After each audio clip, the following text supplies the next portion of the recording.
एक बड़ा एक छोटा।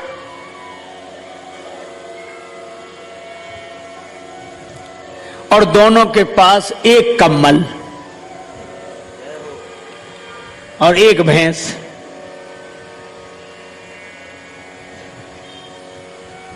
बंटवारा हुआ तो छोटा भाई बोला भैया आप जैसा बंटवारा करो वैसे ही ठीक। ये बंद कर दो थोड़ी देर। तो बंटवारा मालूम क्या हुआ? बड़ा भाई बोला कि देखो ऐसा है, ये कम्बल दिन भर तुम्हारे पास,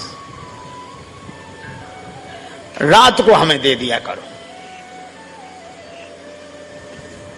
क्या निर्णय किया? दिन भर तुम्हारे पास, रात को हमें। और ये जो भैंस है इसमें भी बंटवारा कर लो, आगे का हिस्सा तुम्हारा, पीछे का हमारा।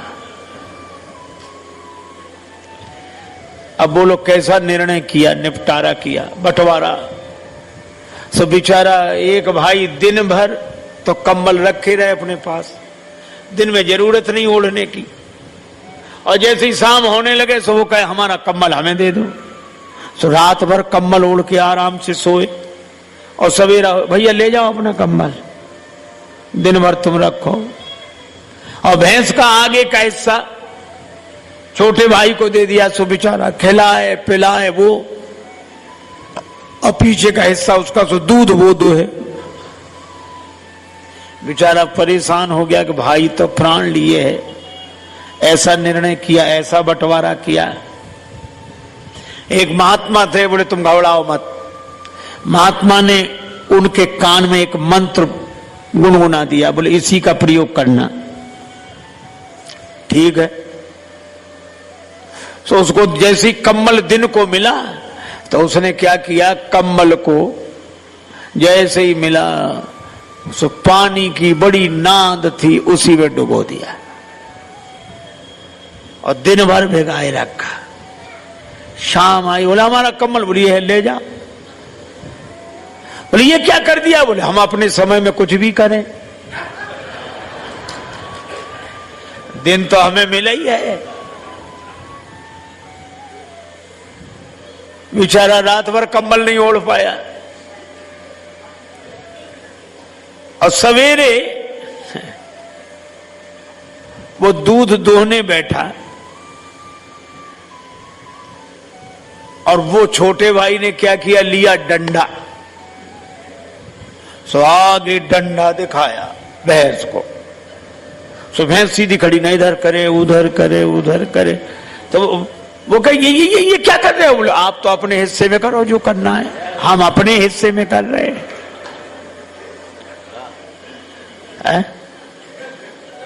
अकल लगी ठिकाने की नहीं। देश है खराब, क्या कह रहे हैं जनाब?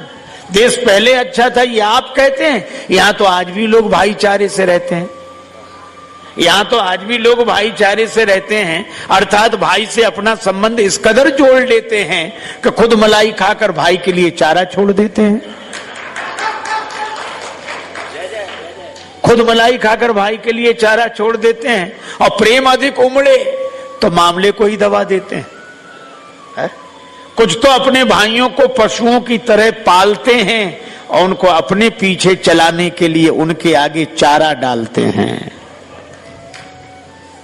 और प्रेम अधिक उमड़े तो मामले को ही दबा देते हैं। कोई न मिले तो भाई को ही चारे की तरह चबा लेते हैं ये। और इसीलिए मुझे लगता है कि इस बंधुत्व में जो विष आ गया है, इसमें संबंधों का अमृत घोलने के लिए श्री राम की कथा की आवश्यकता है, चिंतन की आवश्यकता है। एक बार एक महात्मा जी ने अपने 3 चेलों को उपदेश दिया कि बेटा कुछ परोपकार का काम किया करो। तीनों बोले जरूर करेंगे गुरुजी। लेकिन क्या होता परोपकार? बोले भूखे को भोजन, प्यासे को पानी, गरीब की सहायता, दीन दुखी की सहायता, यही सब परोपकार होता है। तीनों बोले करें। एक काम जरूर किया करो। हाँ गुरुजी जरूर। दूसरे दिन शाम को लौटे, कुछ परोपकार का काम किया? हाँ महाराज किया। क्या? बोले एक बुढ़िया सड़क पार नहीं कर पा रही थी, हमने उसका हाथ पकड़ा, उस बुढ़िया को सड़क पार कराई। ठीक, बहुत अच्छा, आशीर्वाद करना चाहिए ऐसे काम। अब दूसरे से पूछा तुमने? दूसरा चेला बोला गुरुजी हमने भी उसी बुढ़िया को सड़क पार कराई। तो ये दो की जरूरत क्यों पड़ी? शायद सामान रहा होगा कुछ ऐसा। लेकिन आश्चर्य तो तब हुआ जब तीसरे चेले से पूछा तुमने? तीसरा चेला बोला गुरुजी हमने भी उसी बुढ़िया को सड़क पार कराई।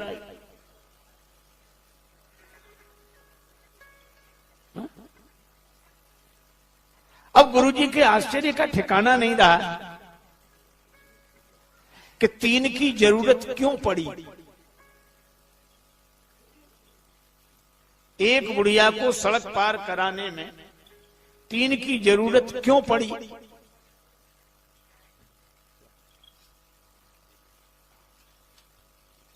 तीन की जरूरत क्यों पड़ी? तो तीनों बोले गुरुजी दरअसल बात यह थी कि बुढ़िया को सड़क पार करना ही नहीं था। तो तुमने सड़क पार क्यों कराई? बोले हमें परोपकार करना था। तो हमने बुढ़िया से कहा चल तुझे सड़क पार कराएं। वो बोली हमें नहीं जाना। बोले तुझे नहीं जाना पर हमें तो परोपकार करना है। तो उसने जिद की तो दोनों हाथ पकड़ लिए और खींच कर ले जाओ। तो वो गालियां देने लगी तो तीसरे ने हाथ पकड़ा, तीनों ने मिलकर परोपकार कर दिया। गुरुजी बोले मूर्खो, वो गाली देती रही तो भी तुम्हें समझ में नहीं आया? बोले गुरुजी आप ही तो कहते थे कि अच्छे काम में गाली भी मिले तो परवाह नहीं करना चाहिए, कर देना चाहिए। अब बोलो ये परोपकार है, ये परिहित है। बहुत बार तुम धर्म के नाम पर धर्म करते रहते, और धर्म के नाम पर हम जो धर्म करते हैं उसका धर्म से कोई संबंध नहीं होता और हम अपने को धर्मात्मा मानते रहते हैं। पीने का आप देखो जानवरों तक के नियम हैं, वे अपने धर्म से विचलित नहीं होते। पशु कभी धर्म से विचलित नहीं होता, इसलिए तो उनके लिए कोई प्रवचन नहीं होता है ना, उन्हें सिखाना पड़ता। अच्छा आप देखो गाय चाहे जितने दिन की भूखी हो, 5 दिन से कुछ खाने को न मिला हो, पर गाय के सामने मांस रख दो कभी नहीं खाएगी, कभी नहीं खाएगी। और शेर चाहे 7 दिन का भूखा हो, हरी हरी घास रख दो, शेर कहता है कि मैं मांस खाने वाला हूं, घास नहीं खा सकता। गाय कहती है मैं घास खाने वाली हूं, मांस नहीं खाऊंगी। और भगवान ने उनके दांत भी उस तरह के बनाए हैं, शेर के दांत उस तरह के मांसाहारी जैसे दांत, और गौ माता के दांत जैसे घास। पशु घास खाने वाला पशु गाय बैल कभी मांस नहीं खाएंगे, मांस खाने वाले पशु कभी घास नहीं खाएंगे। एक आदमी ऐसा है चाहे जो खिला ले, घास खा जाए, मांस खा जाए, और समझाओ तो आपकी खोपड़ी खा जाए। आप देखो उनके भी धर्म हैं। मैंने कहीं सुना था एक बार कुत्तों में झगड़ा हो गया, कुत्तों में। एक सज्जन बोले झगड़ा होते ही कुत्तों में है, लेकिन एक बात थी, बाकी के कुत्तों ने उसे नाराज होकर निकाल दिया, चल जा, चला गया। मैं लौट कर नहीं आऊंगा। बाकी के लोग बोले आना भी मत, मिलाएंगे नहीं हम तुम्हें अपने समूह में। पर कुत्ता ही ठहरा, दूसरे दिन बाद आ गया। दूसरे ही दिन तो बाकी के कुत्तों ने डांटा कि फिर तू लौट कर आ गया, अरे कलुआ जा, चला जा यहां से, अरे दल बदल हुआ, और तेरे लौट आने से हैरान हैं हम, और तुझे फिर दल में रख लें, क्या इंसान हैं हम आदमी हैं जो ऐसा करें? हम पशु हैं, हमारा भी धर्म है सिद्ध। अब तो किसी का कोई धर्म नहीं, न सोने का धर्म, न जागने का धर्म, न खाने का धर्म, न पीने का धर्म, न पहनने का धर्म, न पंथ सोई जो यही मन भावा, जिसे जो अच्छा लगे बस वही रास्ता है। तो भगवान ने कहा कि जब सब मनमुखी हो जाएं तो धर्म के अनुसार चलेंगे कैसे? तो भगवान धर्म की स्थापना के लिए आए। हमारा सोना भी भगवान से जुड़े, जागना भी भगवान से जुड़े, भोजन भी भगवान से जुड़े, वस्त्र भी भगवान से, आभूषण भी भगवान से। फिर इंद्रियों को जोड़े, सुनना भी भगवान का नाम, बोलना भी भगवान का नाम, देखना भी भगवान। ये धर्ममय जीवन। और भगवान श्री कृष्ण कहते हैं यत् करोसि यदश्नासि यज्जुहोसि ददासि यत् तपस्यसि कौन्तेय तत्कुरुस्व मद अर्पणम। तुम जो करो, जो भोजन ग्रहण करो, यत् करोसि यदश्नासि यज्जुहोसि जो हवन करो, ददासि यत् जो दान करो, जो तप करो, तत्कुरुस्व मद अर्पणम वह सब मुझे अर्पित कर दो, बस जीवन धन्य हो जाए। एक गुरुजी ने एक चेला बनाया। चेले भी बड़े अद्भुत होते हैं। सो बड़ी नम्रता से गुरुदेव बैठा पास में था। तब तक गुरुजी ने कहा कि बेटा पानी बरस रहा है, गाय को बंधन से मुक्त करो, दूसरी जगह बांध दो। चेला बैठे बैठे बोला गुरुजी जो स्वयं बंधन में पड़ा हो वो क्या किसी को बंधन से मुक्त कर सकता है? क्षमा करें गुरुदेव, ये मुझसे नहीं हो सकता। बंधन से मुक्त करना तो आपका काम है गुरुदेव। गुरुजी भी समझ गए कि चेला नहीं गुरु ही मिला है। अब गुरुजी ने कहा चेले से विवाद कौन करे, चलो। गुरुजी गए, गाय को की रस्सी खोलकर उसको दूसरी जगह छाया में बांध दिया। थोड़ी देर में गुरुजी फिर बोले बच्चा बाहर जाके देख पानी बरस रहा है कि बंद हो गया है। चेला बोला गुरुदेव ये बिल्ली आपके पास बैठी है, बाहर से ही आई है। आप तो इसके शरीर पर हाथ घुमाओ, शरीर गीला हो तो समझ लो पानी बरस रहा है, और शरीर सूखा हो तो समझ लो पानी बरसना बंद। गुरुजी फिर भी चुप रहे। अब रात को गुरुदेव को नींद ना आए, वो दिया जल रहा था। बोले बेटा ये दिया बुझा दे। चेला बोला गुरुदेव अब रजाई में घुस गए, अब कौन निकले बाहर। आप तो एक काम करो, क्या रामायण की बात याद करो, मुंह दिए नैन कतों को नहीं। आप तो आंख बंद कर लो, दिया को बुझा ही समझो। गुरुजी ने दिया बुझाया और सवेरे सवेरे एक भगत आया लड्डू लेकर।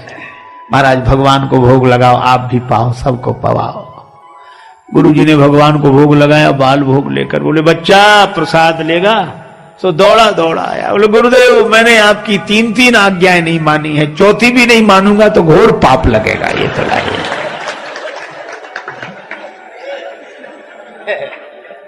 ये हार। सुनो भैया, एक गुरुजी गए एक गांव में, तो एक नया नया चेला बना। हमको भी चेला बनाओ। गुरुजी बोले बन जाओ। और बनने के बाद बोला कि आप गुरु हम चेला, आप कुछ सुनाओ। गुरुजी ने कहा कि राम राम किया करो। बोले ये तो साधारण बात है, ऊंचा। गुरुजी ने मन ही मन सोचा कि चेला नहीं गुरु ही मिला है। कई चेले सचमुच गुरु होते हैं, ऊंचा। गुरुजी ने कहा तो रामचरितमानस पढ़ा करो। अरे रामायण सब जान दिए, ऊंचा। तो गुरुजी ने कहा गीता? बोले हाँ ये कुछ ठीक है, कुछ। तो गुरुजी बोले आज गीता का महत्व सुनाऊंगा, गीता कल। और महात्मा में उन्होंने श्लोक सुनाया, सर्वोपनिषदो गावो दोग्धा गोपाल नंदना। ये सभी उपनिषद जो है सो गाय हैं और दोहने वाले भगवान श्री कृष्ण हैं। 1 घंटे तक व्याख्यान दिया। चेला बीच बीच में कह महाराज वाह वाह वाह वाह वाह, क्या बात कही है, वाह वाह। गुरु जी का और उत्साह बड़ा, कितने ध्यान से सुन रहा है, इतनी प्रशंसा कर। गुरु जी और सुनाते गए।